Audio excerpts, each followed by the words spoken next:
La Porsche 911 est une sportive bien connue.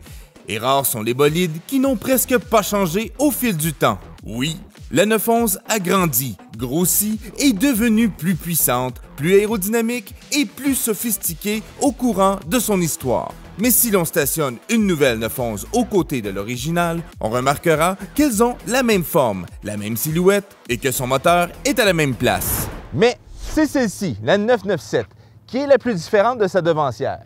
Je dirais même que c'est ce modèle qui a remis la 911 sur la bonne voie. Ah, qu'est-ce que tu veux dire? C'est clairement la même Porsche 911 que dans toute l'histoire de la Porsche 911. Mais non, regarde là, les lumières sont rendues rondes.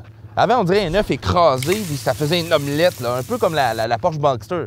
Mais t'achètes une 911, t'achètes pas une Boxster, là. OK, le modèle d'avant, c'était lui comme au début de partie en 60 secondes, c'est ça? Exactement. Ah oui, elle est belle celle-là. Non, elle est belle. Elle est belle. En effet, avec la 997, Porsche voulait revenir aux sources après s'être fait crucifier sur la place publique pour avoir modifié les phares de son icône. Introduite en 2005, elle arrivait avec une apparence plus classique et un habitacle qui se rapprochait davantage aux anciennes 911, tout en projetant le modèle vers le futur. Bien qu'elle arborait la même forme et les mêmes proportions, cette nouvelle 911 empruntait moins d'un tiers de ses composantes de sa devancière. Le reste était entièrement nouveau. Comme j'ai tantôt, des lumières qui ressemblent plus à une Boxster, un devant 0.8 pouces plus large, des nouveaux miroirs, un derrière 1.3 pouces plus large et un aileron rétractable. C'est pas malade, ça? Ouais, mais elle ressemble vraiment aux autres 911. Hey! Alors, à l'intérieur, il faut être prêt, c'est beige, mais par contre, les matériaux sont de qualité, les cuirs sont encore magnifiques, les bancs, ils sont pas craqués. Voiture 2005 de 150 000 kg et tout est en parfaite condition. Je vous dirais deux petits points négatifs par contre, c'est la finition ici qui est un enduit caoutchouté, s'enlève extrêmement facilement. On en avait aussi sur les boutons que le propriétaire a décidé d'enlever complètement. Ça donne un beau petit bouton en plastique bien ordinaire, mais que le coup d'œil reste quand même beau. Ce que j'aime aussi, c'est que c'est épuré. C'est fait pour conduire et c'est pas fait pour se divertir. C'est pas comme la console de la Panamera qui est immense dans le milieu avec une collection de boutons que vous pouvez ajuster entièrement tout. Mis à part le caractère de votre femme qui vous chiale à côté, que vous roulez trop vite. Bref, les places arrière, c'est étroit, mais quand même, vous pouvez transporter des enfants ou des estropiés. C'est à votre guise. Maintenant, allons faire un petit tour. Mais voyons, c'est normal que ça sonne comme une coccinelle des années 50? Toutes les Porsche font un son bizarre quand ils décollent. Tu donnes 3 ou 4 coups de gaz, là, puis ça se place. Non, c'est le fun. Si t'achètes une Porsche, tous les matins, quand tu pars ton char, ça sonne comme un vieux tracteur. Oui.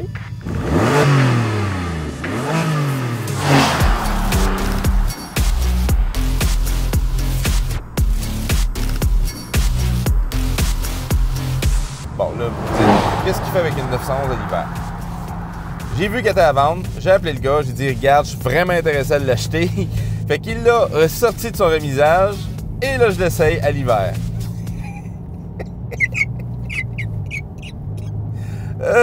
Pauvre gars. Je suis juste à mes premiers kilomètres, là, puis là, sincèrement, je conduis vraiment tranquillement.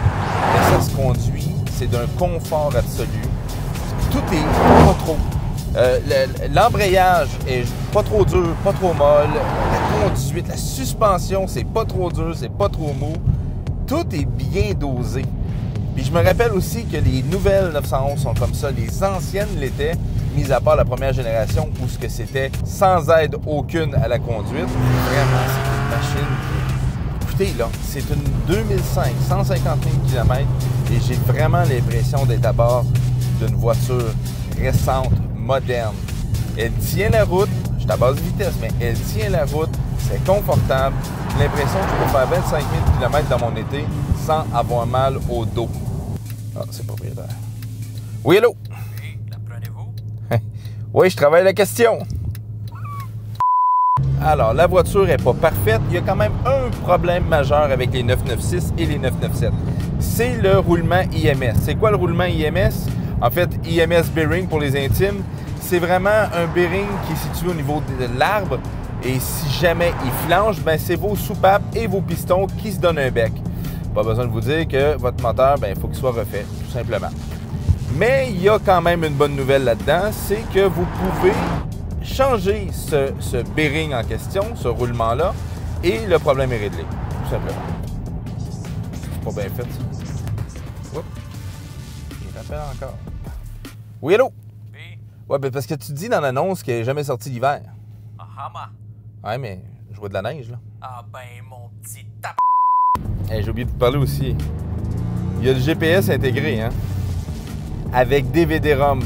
C'était pas une carte à puce ou un SD, là. C'était vraiment un DVD qui était ton information de GPS.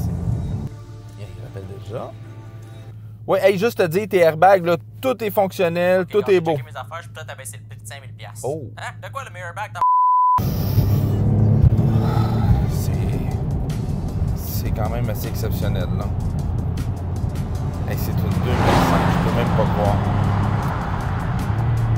Le talon pointe se fait à merveille. Et on s'entend, là, je suis pas un expert, là, loin de là. Ouais, ben, je vais vous avouer que je commence à tomber en amour, là.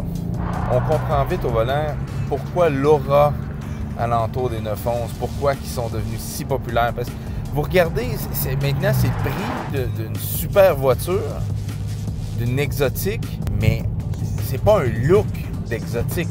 Mais pourtant, c'est des branches de prix comparables. Quelle voiture! Pendant que je suis trop concentré à trouver comment je peux financer un objet dont je n'ai pas besoin, mais qui me fait solidement triper, je peux continuer à vous parler de la motorisation grâce à la magie du montage et de la voix hors champ.